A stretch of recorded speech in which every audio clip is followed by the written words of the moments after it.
What is up, guys, and welcome here to the Daily Quest number 5. And today we're looking at Damage LiLi. Now, LiLi is LiLi is a panda, and LiLi is also probably the least common support that we see here in Heroes of the Storm. So I have tasked the viewers with playing some Damage LiLi, and you might be scoffing at the idea. Ha! Damage LiLi, it can't be done. No, it can be done. It can be done. She has Water Dragon, and that thing hits pretty hard. Now, LiLi has an interesting kit, a kit that kind of leans herself to being very newbie friendly. Her passive makes her run faster so she can get out of bad situations. Her abilities are pretty much auto cast. You throw the Water Dragon on an ally and it just kind of attacks things on its own. And her heals just kind of go to targets that need those heals. So, yeah, she's kind of a introductory character, if you will. But it doesn't mean she doesn't have potential. We've seen her played in competitive matches. There's reasons why she's not seen too much competitively, mainly because she does lack a bit of that interrupt. I mean, Brightwing has the polymorph, Malfurion has the root, Rhaegar. I mean, only having the totem still very good. She doesn't really have much. Blinding Winds is nice, but it doesn't have that same kind of like oomph to it, if you will. But that's not what we're doing today. We're not playing her as a support. We're playing her as a damage, and we actually got a bunch of replays. So I just kind of randomly picked a bunch because I can't look at all of them, unfortunately. But we've got a bunch of them. And before we hop into the replay life, let's talk about the talents here that LiLi has. Now, hi. I thought I had this set up to do this. Ooh, this is Kaldor status. I'm on the screen. Can we keep this live? Oh, yes. All right. These are LiLi's talents. Green screen life. Look at all those talents. And, well, we can just take a look. We're just going to take a quick look through everything available. Conjurer's Pursuit, that's the mana retention. Pretty much every support has it. Standard stuff. We've got the Pro Toss. I like the word pun there, Blizzard. Cute. That increases the range on her heal. The Timeless Creature, that's going to increase the duration of your little serpent dude. So if you're looking for damage, maybe that's what you want to do. And then we're going to see Gale Force. Damage dealt by Blinding Winds has increased by 50%. This is a little bit more bursty. Like, yeah, increased time on this guy. Nice, but this is a little more burst Gale Force.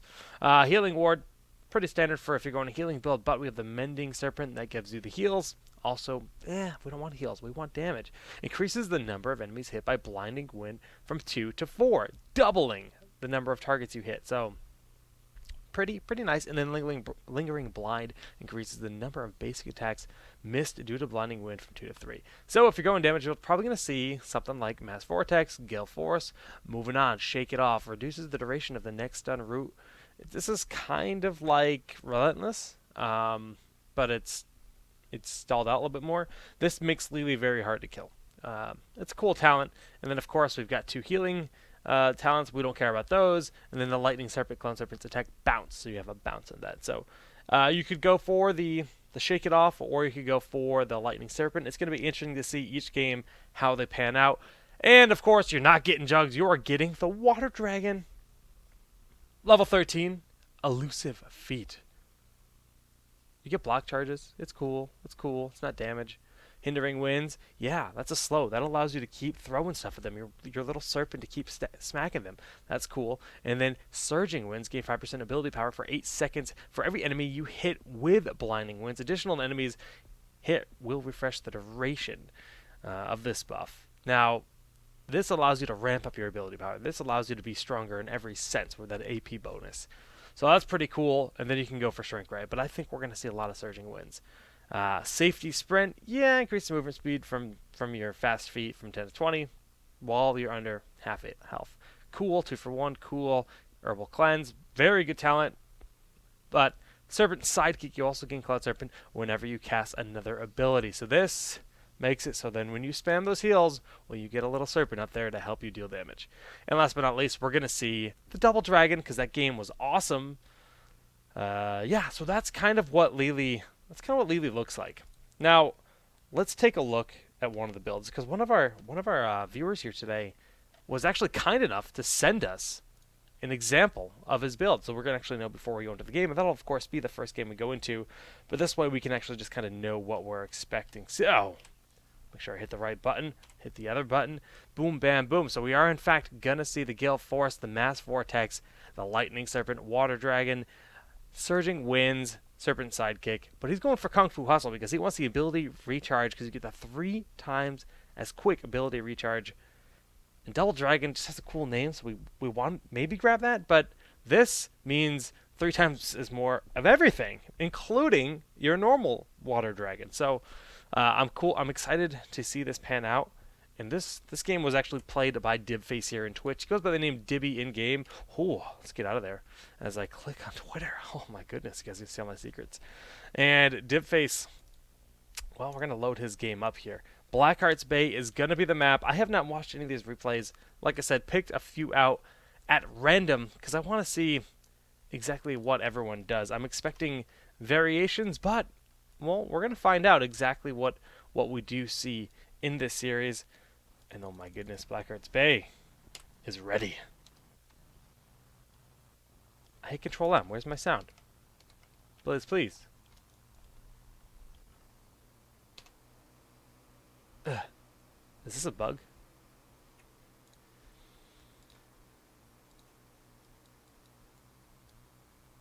Right, sounds on? Yeah. And then? Disabled. Enabled.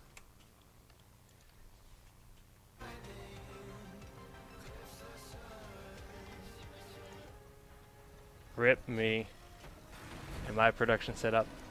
I did things the way I'm used to doing it, and I didn't mute the actual player. I muted the physical side of things. All right. So our game is actually loaded up. How fancy. And, well, where's LiLi? Where is she? There she is, played by Dibby, also known as Dibface. Asmodeus has subscribed. Thank you for subscribing, Asmodeus. And welcome to the Jack Eggs. I'm obligated to do this. All right, we got to get back to the game. Boom, boom, boom. So the game has just begun. And then Hot is going to be playing his Vala. Dibby is going to be on the LiLi Iron bot. That's our Illidan player. We got Fabs playing Rhaegar. Crucio. Oh, Harry Potter fan? Ooh, Crucio. Zagara, Foxhound here playing as Sergeant Hammer. Oh no, Nuwa is getting low. This is Boneheart, Sherp. I love all these names. But look at LiLi. Already, we're going to keep our eyes on this damage meter because that's the challenge. The challenge is to top the damage charts as LiLi. Dibby, he's already sitting above everyone except for Vala here, but he's got to keep those auto attacks like that, throw those Gale Winds out, keep that damage high, but still actually try to win the match, you know? It's one thing if you get the most damage on your team. It's another thing if you do that and you win the game. And it's just doing LiLi things, just running around, dealing that damage.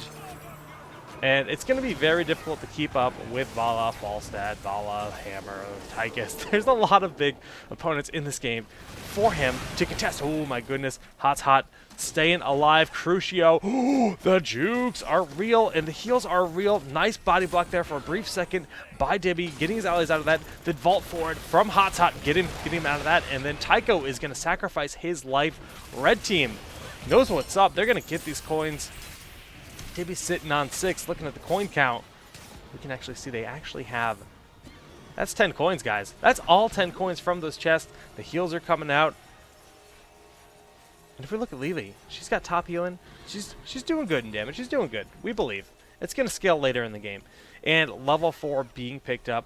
We do have Gale Force. We kind of saw his build. He showed us that in Heroes Fire. So, spoilers, we already know. But he is going Mass Vortex at level 4. And they got that very early turn-in. So, I was going to say, I don't know if this is Hero League a quick match, but we know this is actually quick match because we got Vala. We got Rhaegar. These teams know what's up. They know who to play. But either way, the quest is here. Dibby's moving in with his Serpent, and he's trying to get that damage done. It's about hero damage, not about siege damage. That wall, you can kill it. If you want to kill it, go ahead. Mess up. He's got 793 health left. Wreck it. Wreck its face, Dibby. I believe. I always want to say this guy's name is Iron Butt, but it is absolutely not Iron Butt. Ooh, that concussive blast actually putting Fabs in a position to try to block out the other Rhaegar. Dashing forward, picking up the kill. Nicely done by Hot. And Dibby is very low on mana. I don't know if he can tap the well. It doesn't look like it because he's going to be hearthing home. And we'll just fast forward while he does that. Bum, bada, boom. And resume. Alright, well, let's look at the map right now. When it comes to Blackheart's Bay, you're playing Blackheart's Bay, you want to control the mechanics. We can see these pirate camps, they've been grabbed. These guys are available, and Sharp is going to be picking up some coins here. Fab's going to find this, but this is not really a fight he can take, so he's going to just rightfully back on up. But as Iron Butt comes in, they're going to try to do some damage, and Vala is their target of choice. Vault going forward. That healing ward put down very aggressively to allow them push in here. Nice body block by the Illidan player, and they can actually stick around. They really could take these giants if they wanted to, especially because they have 4 of them, or 3 of them there. Actually, I thought that was their ally. So maybe it's a good call to chase that false dead out before getting themselves surrounded into a bad position. In the top line during all this, hot. Soaking. Our LiLi roaming around and making sure she's safe. And Illidan doing what Illidan does best. He can farm. He can solo bruisers at this point in the game. He can solo those giants. He can do quite a bit. So that's what Illidan's doing. He's getting coins, and that's exactly what he should be doing. The teams should be pushing out. This Cigar pushing out. Middle lane, double support. That's the new meta, guys. You don't want to stack your supports with other things. You want to stack double supports because they'll never die. Rhaegar coming down. Dibby might be a little bit too far forward. The heals are coming out. And those fast feed are almost going to be enough to get him out of this. Are they? Oh, the Earth Shield coming out from Rhaegar. Just barely enough to keep LiLi alive. And Rhaegar's trying to turn this on the other Rhaegar. The healing totem is going to expire. There it goes. And now he's fighting inside an enemy healing totem, and he overstayed his welcome. He got the LiLi out, but then he believed too hard. Vala decides to come down after Rhaegar dies to potentially throw her life away. And looks like Hot will live.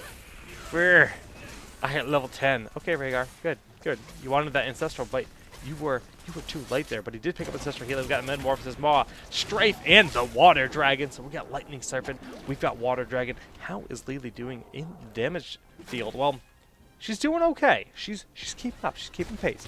Damage LiLi believes. She's keeping up in healing with Rhaegar. She's keeping up in the deeps here with most of her allies. Vala pacing ahead from the rest of the pack.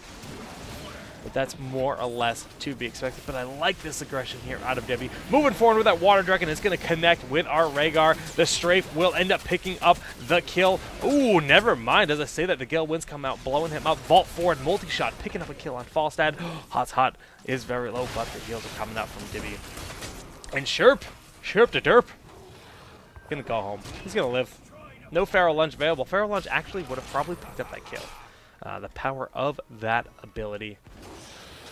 Is Reg free this week? Why am I seeing so many? I don't know Fabs. Last week. Okay. Rhaegar is just, he's a cool guy. Maybe people like playing cool guys. Maybe you don't have to like assume that he just happens to be free and he's a sick hero, because he's actually the best hero in the game. Giants picked up here by Mazda. Is that Masta or Mazda? Mazda. Why is there a capital T? Mazda. We're going to call Mazda. And Fabs is going to be caught a little bit out of position, but with Crucio, he's going to try to put that, what's it called? The unforgivable curse on his enemies? Yeah. Get those 5 coins from Mazda. Foxhound. Oh, goodness. Doing a lot of damage. Just sitting siege. He is a brave little siege engine. And Dibby getting that Water Dragon on. There's no follow-up to this, so I'm actually very curious what he's going to be able to do. Usually you want to use Water Dragon to lock down to try to have your allies nearby to blow them up in the end, but Dibby says, no, I got this. I'm going to force him back. I can do enough damage. The cooldown for Water Dragon, well, it's only 45 seconds, and I guess it's just good to use when you can. And if you can force people out of situations, hey, might as well do it. Iron Butt is going to be turning in his 9 coins. That he only needs to turn in 2. So that'll give the second siege of the game. That means there have been 22 coins turned in for our red team and only 10 turned in on the other side. So they're putting their push on. They're getting this top lane sieged up. That's good. Hot clearing up this lane.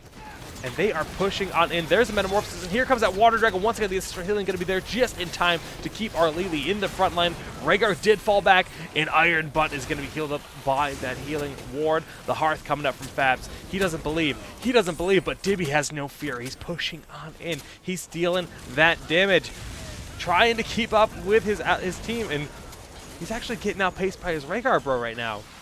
Oh no, as I say that, he passes him. Iron Butt says, no lightning drill for you. Oh, what? What? What killed that Tycho? I missed it entirely. Tycho, Tycho, Tycho. Oh, is it the Hydra? Okay. Boop, boop, boop. Last shot right before it died, ending his life. And they are pushing forward, doing some damage to this fort. And right now, red team look good. I need more selfish with my ult. LiLi is beating me in damage now. I love the LiLi calling him out. Or calling out the Rhaegar, calling out the LiLi for topping his damage. But he's a Rhaegar. What is the Rhaegar's build? Let's take a look. Rhaegar is actually going for a very utility style. He's got the Feral Lunge, which is damage. He does have the Earth Shield, so it's heal, the Vision, the heals, and then the Feral Lunge. So it's not like he's trying to be a damage Rhaegar. We need to adapt. Win 2 healer. Look at the sick APM on the charts right now. Illidan topping the APM for the game, but it is fluctuating like mad. And we see our Falstad friend will try to escape. PFG coming out from Foxhound. A bit of an unorthodox heroic. We don't see that often. And Crucio going for it. Ooh, Feral Lunge. I don't think it went off. Yeah, it did not go off. He stayed in wolf form, so he had to cast it again. Falstad was able to dash out before the Feral Lunge was actually officially executed. Sometimes you can actually chain lunge with it. And he didn't. He actually didn't use Feral Lunge there. I believe he cast the spell before actually hitting with the Feral Lunge, which is a bit of a mistake a lot of Rhaegar players make. They cast Lightning Shield or something before their Feral Lunge actually executes, and they don't actually get the damage from the lunge. And that's a lot of, it's a crit, so it's a lot of burst damage available. LiLi sitting at 13k. They're pushing in. They're controlling the map. This top lane, we have both Iron Butt and Fabs all by themselves. The Ancestral is just not going to make it, but the Ancestral will go off onto the Foxhound. That is our little beautiful tank. And a 4v2, well, they got riggedy wrecked. During that, these Giants were picked up. Red team needs to be careful, though. 3 coins on Dibby, 2 coins on Crucio, 2 coins on Hot. And Multishot will stall all of this out. Okay, Sherp actually just going to derp. Walk in, cast 0 spells. The 3 red players will turn around and then just blow them up. Nicely done with that Water Dragon. That level advantage proving to be nice. 2 levels up at this point in time. Ooh, okay.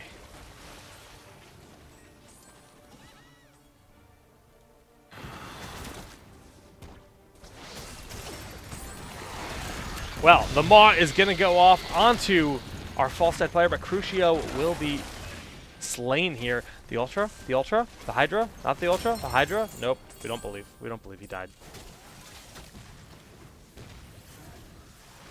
Illidan could do something real cheeky here. Now, we see this healing ward going down. You want to try to build that up if at all possible, but Iron Butt is going to have to leave Evasion and First Aid. Going to get him out of that situation. Strafe going to town, but still, that healing ward is getting max value. Max value. If you guys get the reference, some thumbs up. Very obscure.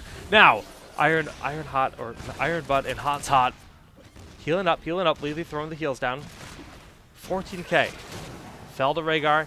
Fell to Zagara. Step it up, Dibby. Here comes that Water Dragon trying to step up that damage. The vault forward, but the slow is still there. And then their Hunter's Blast is going to blow them up. Ancestral. Didn't believe. Fabs. Oh, nice Ujuku. Feral Lunge. He gets him. Okay, riggedy wrecked. They just got ruined. Zagara, what are you gonna do? Throw some Banelings and then do nothing. Hey, guess what? They didn't reach. Go home. Go home, Crucio. You failed us. Nuanag and Foxhound turning in their coins. These 5 coins will equal 10, getting the first turn in of the game for our blue team. And this gives them the control of the map. They have that siege happening that'll finally pick up a fort. They're going to be able to get some bruisers in the bottom lane. Falstad's going to find a coin and decide he doesn't want it. Okay, he does want it.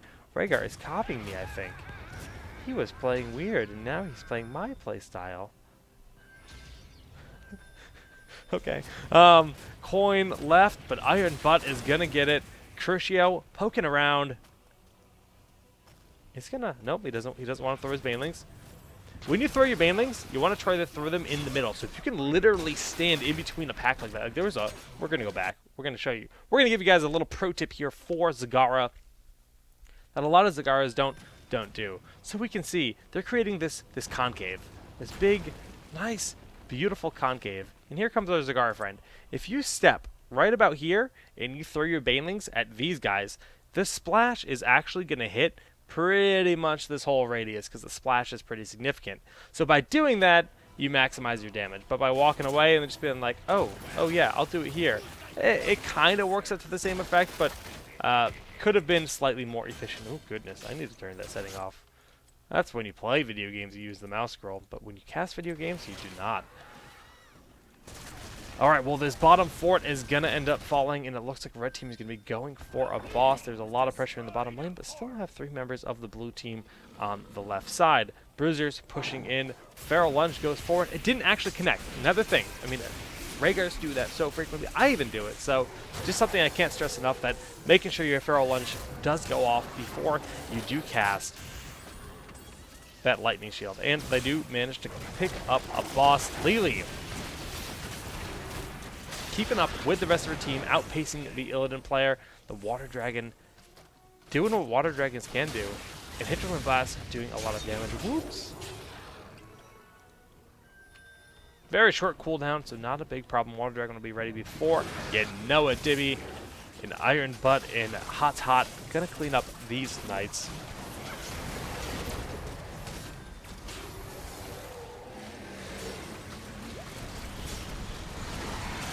And yeah, look at that laser choke going to town. We've got the golem pushing in. Oh my goodness, that maw, I didn't even see it happening. The strafe will clean up 3 members. No, I believe. Oh, wrecked. Riggity, wrecked. Get those coins. Get them. I believe. Nom. Well, that is a team wipe, and I believe that's going to be a victory. Dibby getting that Ancestral Heal on his face. They got this full wave. They've got a few Knights with it. Oh, no. Nah. You're not going to be able to live through that. And Dibby, not topping the charts, but making damage LiLi look good. He's saying, I beat your damage. LiLi, get wrecked. You lost to a Rhaegar that wasn't going damage build, Dibby. But you played admirably, and some nice Water Dragons during that game. Very cool stuff. All right, that's one LiLi game. But we've got more. We're gonna see if the playstyle is mixed up. And actually, if I just back up a little bit, yeah, we can take a look at the talents that were chose in that game, and just confirm that the link that he sent us on Heroes Fire is in fact what we saw. And just running through it, well, it looks to be the case. We see the Gale Force, we see the Mass Vortex, the Lightning Serpent, the Water Dragon, Surging Winds, Serpent Sidekick, and Kung Fu Hustle. Of course, they had just barely hit level 20. Kung Fu Hustle makes LiLi scale kind of ridiculously because of that triple regen on your ability timer, which is very cool. But at least you didn't lie to us. Thank you for the replay, Dibby. And we're going to load up another one. That's bugging me. So I'm going to make it say music's playing, but you're not actually going to hear it. Why isn't it working? Yes. Bet you want to listen to that song now, but you can't hear it. All right. I titled some of these videos just for my convenience. This one is called Blow Kids Up on Mines by LiLi. We're going to go to Haunted Mines.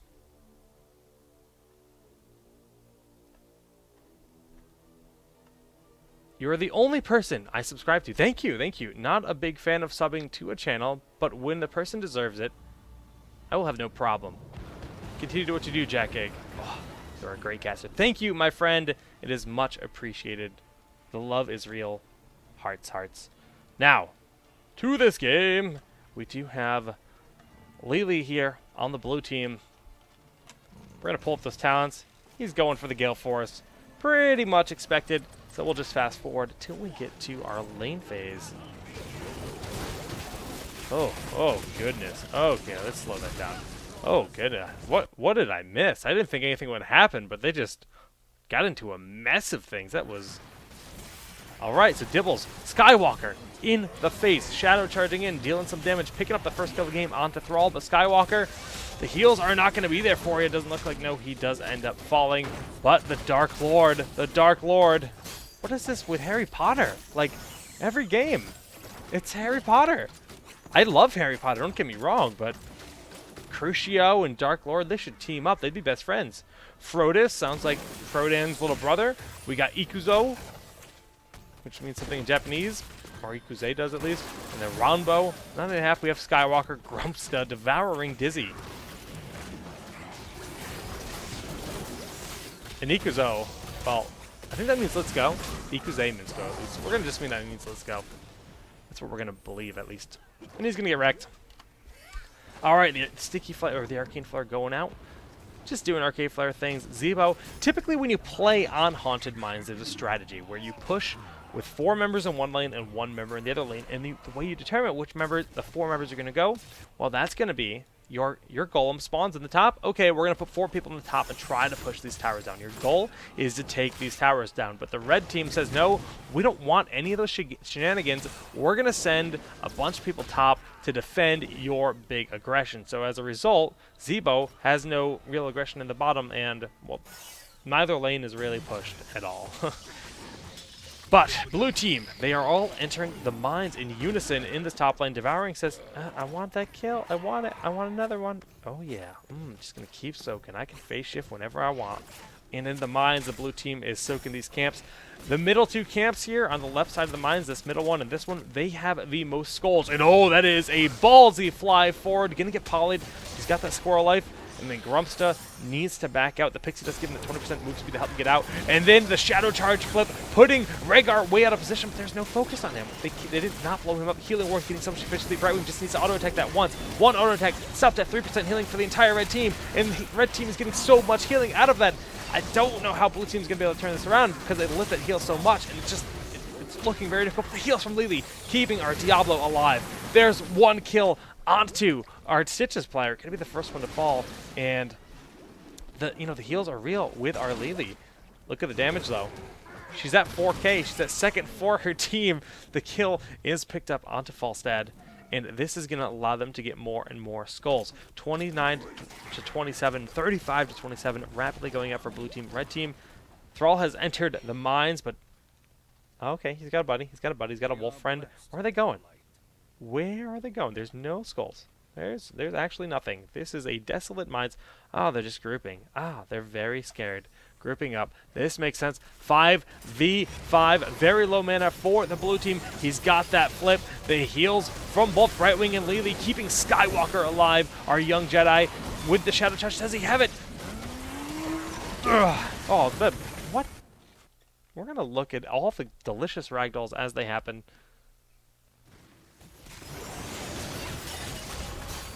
I wish we could do this in slow-mo. Skywalker, I want your ragdoll to happen. Ugh. He just gets wrecked.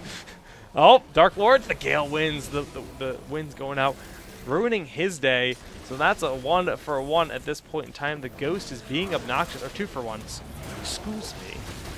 Or is it 1-for-1? I can't count, guys. It's okay. It's okay. The skulls are picked up, though, so we're looking at 65 to 35. Red team says there's nothing left for us to stay. We're going to leave. Blue team is going to be hearthing, all except for Zebo, who is...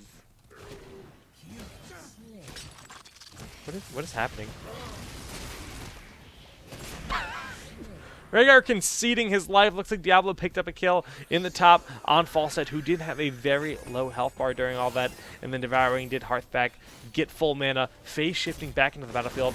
Ikuzo, Frodis, well, that's going to be some Froyo because that is free, $3.99 on the marketplace. Picking up, stealing their bruisers, and they have a lot of momentum. 2-level lead. They've got the 65 skull golem marching down this path.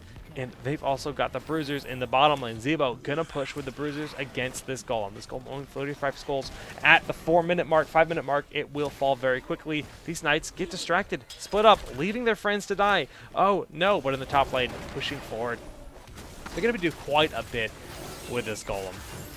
And when I say quite a bit, they should be able to at least get to the keep. The 2-level lead, the Dark Lord once again gonna lose his life. Ikuzo, ooh, the roots, nope, not gonna connect, not gonna connect. Stepping back to shoot out that chain lightning. The chain heals comes out from Rhaegar and Orc Boys. They're quite the pack, but the Shadow Charge is gonna put him way out of position. He'll lose his life. Damage LiLi, proving to be quite powerful. She's sitting at 6,500. It's gonna be hard to keep pace with Vala, but she's keeping pace with her allies, the Zebo, the Diablo, and even the enemy Falstad. So very, very good stuff by our LiLi player doing this damage challenge, and we see Shake It Off picked up. So that's a bit of a variation from the last game. Shake It Off level 7 reduces the duration on stun, roots, everything against you by 75%. Can only trigger once every 15 seconds. And yeah, they're going to get back to this, keep walls. They'll take out a tower.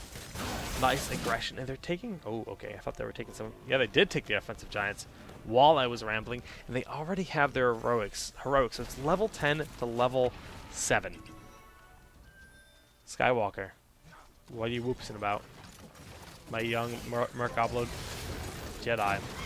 Smacking at this wall, dealing the damage they can. Zebo had a lot of pressure down here for a while, so they have no ammo on those towers. This keep, of course, was protected, so still has full ammo, but it will fall quickly if Red Team does not deal with it. They're cleaning up the giants. They don't seem interested in dealing with this. The Golem did a good amount of work, but they're going to lose this fort now, too, and this is just pushing their advantage a little bit too far forward. Oh, the Shadow Charge, the flip, the Lightning Shield. Oh, is a lot. And this, oh my goodness! The Lightning Breath, the Ravenous Spirit combo. We are going to watch this like 10 times because that was actually just art. That was actually just art. All right, Red Team, they waited, they forfeited that fort. Diablo goes in with the Shadow Charge, flip. The heals come off, and they immediately respond with the Lightning Breath, the Ravenous Spirit, and, oh, they're probably going to help secure that kill. That was just incredibly well done and incredibly decisive fight by Blue Team, eliminating them, and Diablo is just like, I actually don't know how we're doing this. This is ridiculous. These kids just got decimated. They're going to get the bottom keep. This is not how it's supposed to work. You're supposed to push with your boss and end the game that way. We're only 7 minutes in, and they're already going to take the opposite side keep that their boss didn't push down. Very convincing play. Lightning Breath paired with the Ravenous, and the slows and damage coming up from that Water Dragon. Looking at the meters, Diablo is probably up there from Lightning Breath. Yeah, he's almost at 10k. LiLi beating out Brightwing, but still showing just a lot of utility and a lot of power with this build. You're hitting 4 targets with the Mass Vortex. Like, you know, that reduces their damage done. You increase the damage done from that Blinding Wind, and then you have the Water Dragon, which is a lot of damage and a 70% slow for 4 seconds. Like, that's actually ridiculous. And then Surging Winds, you get that ability power. So now LiLi's ability power are going to go up, up, up during those fights. They're in the mines, 13 to 8. Red Team, they gave up. They actually gave up. That is it.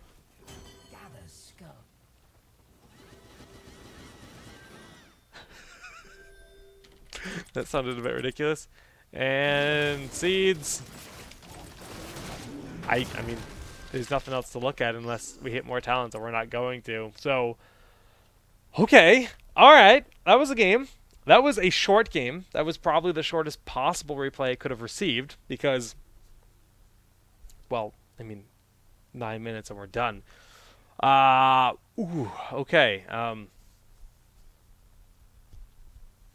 GG, that team looked very strong. The LiLi Brightwing, I think, was that LiLi Brightwing both games?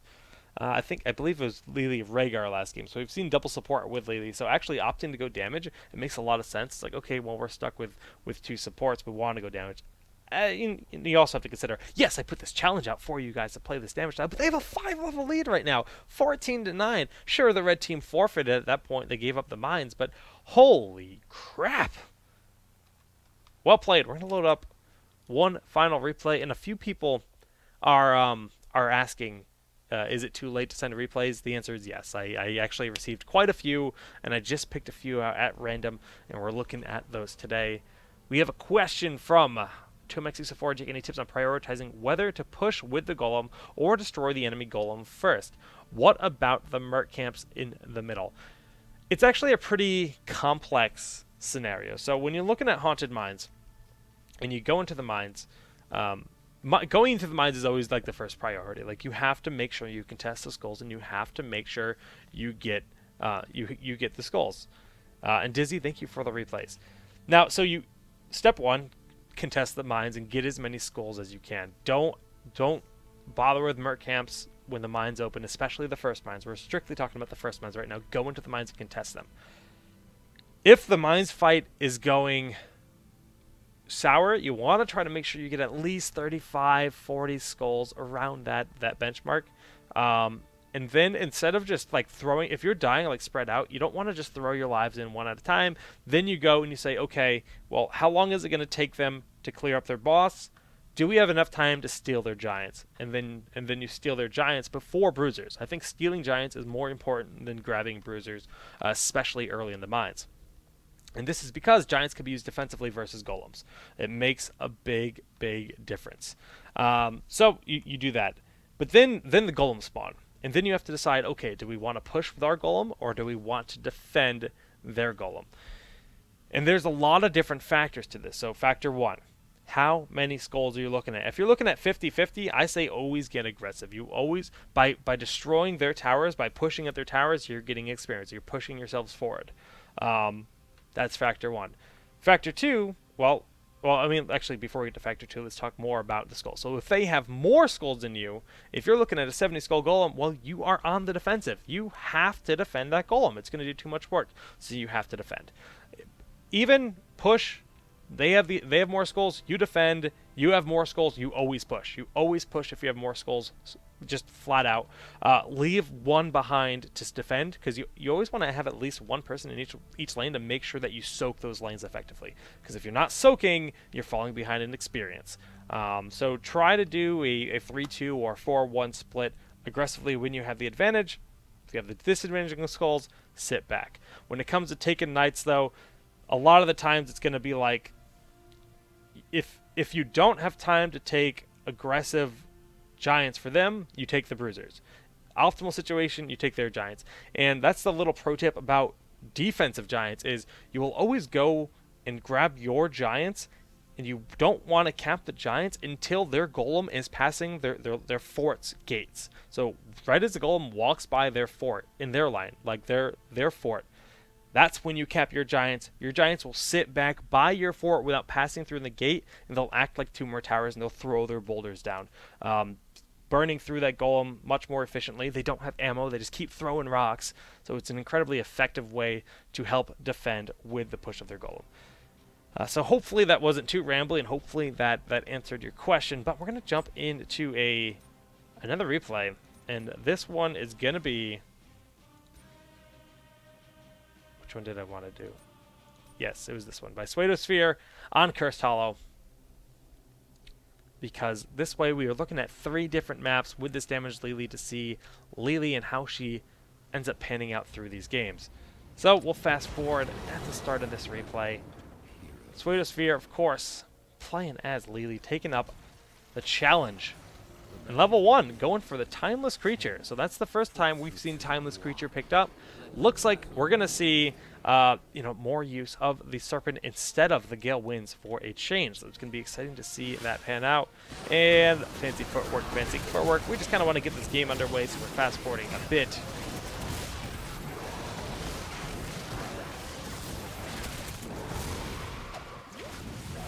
Three top, none bottom.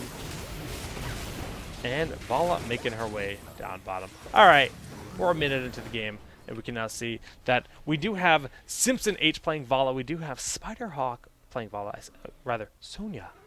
Vala. Those are the heroes' names. Rhaegar going down to the bottom lane. Dread Smite. Foul Blast, and the Truthful. We have the double Asmodee, and they're both going for Sieging Wrath. They're not going for the new style where you can actually soak up and farm as Asmodee. They seem to be unaware, maybe. Because it seems to be the popular side to play Asmodee, where you can actually just farm at level 1 with something Hunger. I forget the name of it. I'm terrible. In the top lane, though, we do have Nova played by... What is his name? Divis Wolf? I can't pronounce that. Hananzi Rui Dark. And we got Storm on our lead player. And they're just pushing back our ETC and Jaina. And we're just going to kind of fast forward to the tribute spawn, which should be in about any second here. Forward, forward, forward. And bam. First tribute is spawning. They did manage to pick up 1 kill on the blue team so far in this game. And red team, they are in hot pursuit of this tribute. Dark and ETC in the backline. Asmodan has no interest in assisting his allies. And this Asmodan is getting blown up so quickly. Nova stopped to fight this Jaina. Is it a losing battle? Very close. Oh my goodness, comes down to the last hit.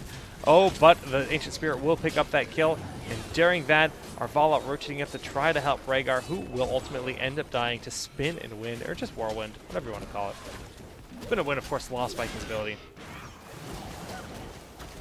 And this is actually looking pretty bad for our red team. Checking out the meters.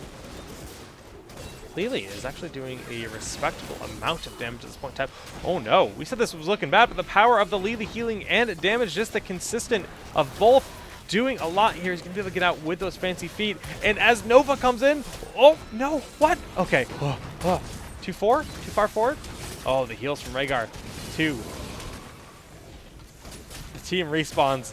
They're real right now. Tapping those wells. LiLi's back in, she's got health. She's got mana. They've got the double healer. Once again, the globe dealing some damage, but the return globe dealing other damage. Sphere, very, very low. We're actually looking at double heals on each team. Double LiLi. Who is winning? 4,500. Actually, I haven't compared their builds. Are they the same? We've got the Timeless Creature, the Mass Vortex, and then the Lightning Serpent. And this LiLi, well, she's going the full heal style. So we can actually compare their damage when we see a heal and a damage LiLi. So 37, but yet right now our heal LiLi is outpacing our damage LiLi. So Sphere, you're going to have to step it up in this game. You're going to have to step it up because you can't lose to a heal LiLi as damage LiLi. Oh, Dark is very low. And so is our ETC player. Moving back a little bit. Oh, he's going to lose his life. The globe is not going to be needed, but Dark also falls. Our Jaina. And the first tribute of the game picked up by the red team. Sphere coming back in, receiving a greeting by the Nova with a volley of attacks. He's going to get his heals. He's going to get his damage off.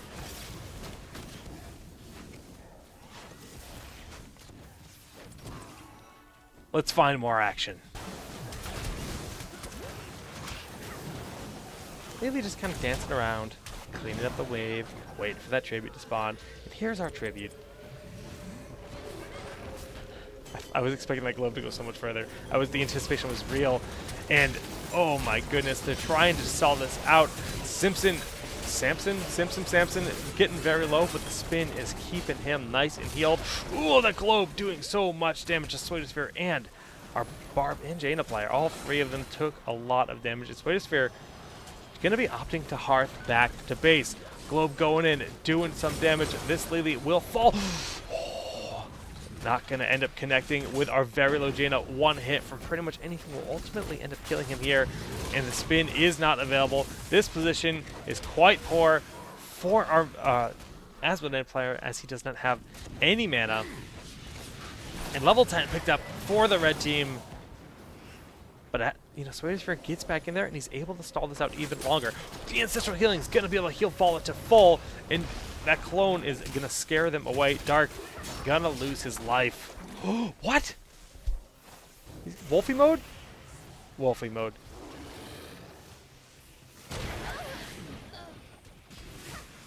I can't believe this fight is still happening. I'm actually shocked. Level 10 has still not been achieved for the blue team. They should have given this up long ago, not having that level 10. You don't have the heroics to fight with this. Just soak, hit 10, throw 1 member into lane to hit level 10, but they're continuing to stubbornly fight and trying to keep this tribute from being capped.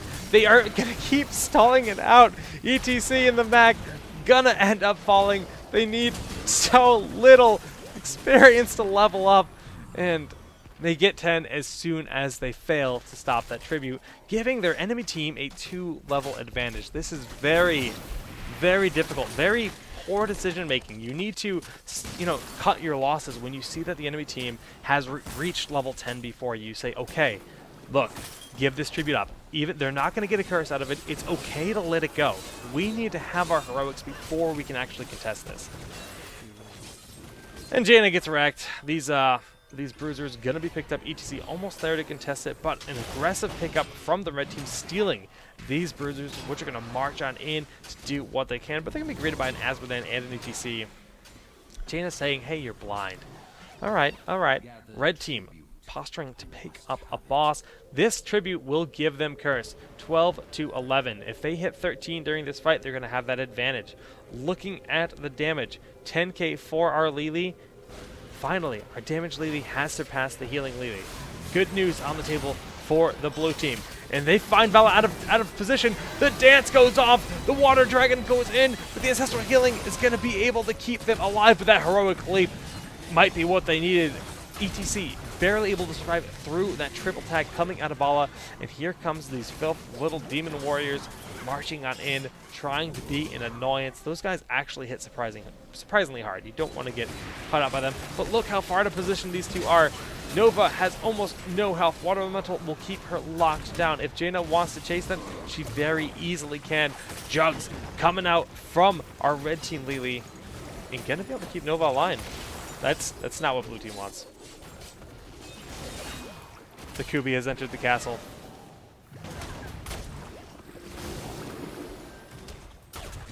Well, we see Swatosphere.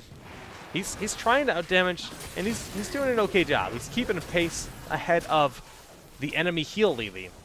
But they are a full level down at this point in time. They want to cap their giants. What's ETC doing? Well, he does have ETC thing. He doesn't have dance, or excuse me, doesn't have dive. He has dance. So he's going to be fighting in the middle of the map here. If he gets caught out of position, it'll be very rough for him. And during all of that, looks like Jaina was caught out of position. Another loss. This is 14 to 7 kills in favor of our challenging red team. It's Swatosphere. Live it. So if this Asmodan actually grabbed the right talent at level 1, the talent that I'll never remember the name of it, I just know it involves the word hunger, she would be dead. She would be dead. Boss available. Blue Sonya making her way there. Taste for blood, yells Kubi in the distance. Taste for blood. Taste and hunger, synonymous, right? Well, these giants, they're going to be short-lived. Dread Smite and his friends pushing on forward. Tribute has been spawned. And no curses at this point in the game. We're 10 minutes in. Not a single curse has been picked up. And this little demon just gonna march on over, make sure everything's safe. Nice little scout. Well done, well done. 2 to 2 in the tribute count. And the boss is still available. Do we have a fight over the boss? Damage update. LiLi, 16k. She is keeping up. She really is. This Serpent build seems to be panning out pretty well. We do have the Lightning Serpent. We've got the Serpent talent level 1 to make them last 50% longer. We've got the Water Dragon, but Dark. The Jigglypuff man. It's probably not the same Dark, but he's going to die. Twofull greeted by Spiderhawk and Storm. Twofull? Twofull's dead. Good night, Twofull. Rickety wrecked in the backside here. Swatosphere all by himself, fighting the entire team. It's a 4v1. Can he do it? He's backed into a corner, and he's going to get annihilated at this point. And this is going to be ETC trying to sneak a tricky little curse out from beneath the other team. He's going to be successful in this endeavor unless we see a globe from downtown. And Fall Blast has no desire to do that. He has no desire to stop that. Water Elemental summoned, doing some damage. Jaina needs to be careful here. It is a 2v5 at this point in time, and Jaina has a very small health pool. ETC is way too far forward. He needs to back up. This dance, donating her life, stepping into the dance so Jaina can just continue to siege on them. The globe from downtown coming out of our Asmodan player, but not interrupting. Okay, now finally interrupting that Jugs, which already got the work done, healing up the red team. Oh. So greedy, so suicidal that ETC just going for it. The Water Dragon! Almost enough, not quite enough, though the double heals are real. And damage update says that LiLi is sitting at 20k, number 3 for her team, Tophol's gonna end up falling. These bruisers were effectively picked up, but the red team still sitting on the curse that they're dealing with. Oh, oh, oh, yeah. Nice. Fort picked up in the top lane by our blue team. Small victories. Level 17 to 15, though, blue team is definitely behind.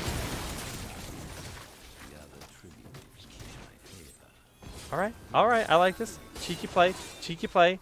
Rhaegar with no health, trying to help out Arvala.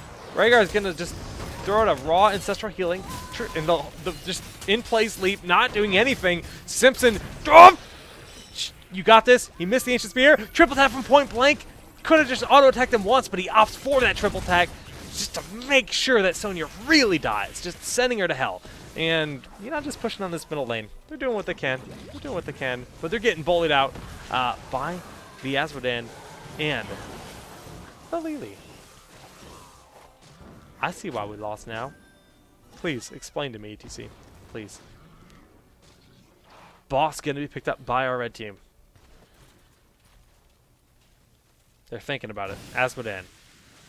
Burning through that mana right quick. That looks really uncomfortable. And Dark? Dark's on Dreamland. He doesn't know what he's doing. Alright, so the bruises were picked up. The boss being picked up. And the return on a boss? Maybe? Maybe? They're slowly making their way there. Might be a little bit too late. Red team might have the ability to rotate straight down to the opposing boss to contest it and potentially steal it. We see the Hearth out of Rhaegar. He wants to fill up his health and mana. They pick up that boss, and it looks like they're not going to be contesting. So blue team going to be able to steal or grab a boss for once in this game and doing a lot of damage. LiLi is keeping up in those damage meters, and we can get an update now that we've hit level 16. We see the Serpent sidekick. Every time you cast a spell, you get the Serpent. So this is a full-on Cloud Serpent build, and the Surging Winds. So this is the first time we've seen the different style. So it seems like it's been working out pretty well. The damage has been, it's steady damage, though. It's not burst. It's really just consistent damage coming out from those Serpents constantly, which is plenty nice. And there goes the Water Dragon and the Dance, doing a good amount of damage. But where are the heals for our ETC bro? No, he doesn't even want heals. He just dashes on forward. There goes the triple tap onto Dark, and it will end up ruining his day just enough. Globe of Annihilation doing a lot to Swatosphere, and they're going to end up grabbing another tribute in this game. Oh, so close, yet so far. ETC, well, they don't really have the wombo potential. If they threw down, Earth Grasp, Swatosphere, you got those fast feet. Can you get out? Yes, you can. He's going to live. This boss knocking on the doorstep, but there is another boss with a curse active doing quite a bit in this top lane. Bottom fort fell. And the red team could actually get a lot more aggressive here. They've got the level advantage. They've got the curse happening. I like what this Azmodan is doing, but it's a risky thing to do by yourself. Water Dragon can keep him pretty locked down. And when you throw March of Sin on Azmodan with a Water Dragon, that's actually a pretty cool combo, doing a good amount of work. But it's LiLi versus Azmodan, and they've got the level lead, so, well, that's math. They win.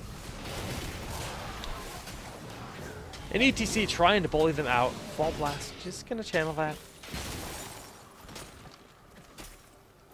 Not a lot happening with this curse. They're doing enough damage. They're going to get the one keep. But if they just all pressured super hard together, they probably could have done a bit more damage here. The keep should fall, but here comes that heroic leap out of Sonya. Ooh, Strafe, doing work, and Vala will end up being the first one to fall here. The spin is not going to be able to keep Barbarian alive, and that's a 2-for-1 in favor of our defending team. They kept that keep alive just barely, but that March of Sin is applying a lot of damage. They needed a body block, and looks like it's going to be successful, but once again, our cow almost suiciding. Can we get a move? Can I activate a move? Oh, it's a replay. Of course I can activate a move. I figured out how to do the moves. Kubi's going to be very excited about this. And by I figured out, I mean someone on YouTube told me how to do it. Alright, they're pushing them back. Oh, that keep died. That's good. They did something. Hooray! Fast forward till we have bodies on the map once again. Things are happening. Things are dying. Things are happening. Do you do it?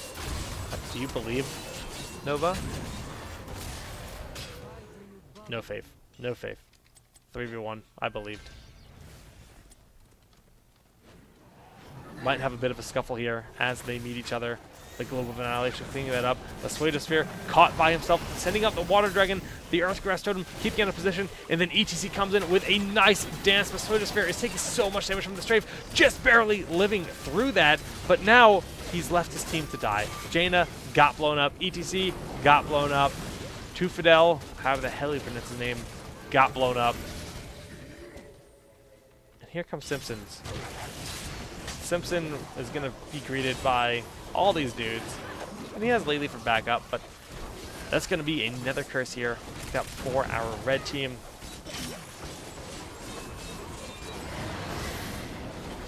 These LiLis just won't die on either side. They're just not dying.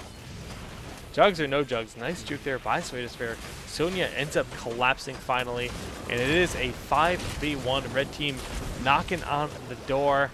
Pushing on in. They want another keep. The All Shall Burn going down. Does a lot of damage. It's like a Void Ray in StarCraft 2. It gets more powerful over time. So it just gains power as you channel it. Oh no. Oh no. Stark, just go home. And yeah, they're just going to get stomped again. 22-19. We don't even have those level 20 talents yet. LiLi is doing good damage. She is number 2 for her team. But it doesn't seem like they have enough sustain, unfortunately. But the damage LiLi is proven to be, this is proven to be a very strong build in terms of just having consistent damage throughout those fights. Maybe not as much burst as the other style we saw that focuses on the blinding winds, but it's proven to be relatively powerful. They're finally going to kill this one Aspen. I think it's his first death. Yeah, no, second death. Second death. Oh, the Sniper killing Sonya. That would make Kubi sad. And then Asmodan is going to end up falling as well. Red team maintaining a dominant position, but they don't want to push in yet. They say, hey, we got all 3 keeps down. We can just do whatever we want. We can get bosses. We can get tributes. And that's exactly what they're doing. They're picking up the tribute, and they should rotate over to this top boss. Nope, they want the Giants first. LiLi healing up, getting nice and topped off. Blue team recouping, pushing those lanes out the best they can. They're thinking about this boss. I think it's a decent choice, but they still have 2 members down. So I don't know that they can actually do it. And we can look at the healing. I mean, this healing build is kind of destroying the damage build on the healing charts, but when it comes to the damage, this LiLi's getting Shrek too. So depends on how you want to look at it. The boss will ultimately be picked up by our red team. All 3 keeps down on the blue side of the map, and they're going to try to end the game with this. Put it down to normal speed. And this tribute will, in fact, give them a curse. Blue team cannot deal with it. They have to keep dealing with the lanes. There's a boss marching in this top lane. They can't actually go contest it. This boss is going to do too much. But it looks like they're going to contest either way. Water Dragon coming out. That's 1 dragon. They have hit level 20. What are their level 20 talents? Well, it's double dragon. I didn't see the second dragon. The dance being used a little too late, and 2 of them fighting will end up falling ultimately. Oh, Earthgrass, but the heals, the self-heals. LiLi gets away. Oh, no Feral Lunge available. Blinding Wind goes out. The Earthgrass Totem gonna try to get this kill on LiLi, but just once again able to slip away. Even if you go damage build, LiLi is a very hard target to kill. The boss, in the meantime, has been smacking away on this. We have a curse. We have a second boss, and I believe that's gonna be game.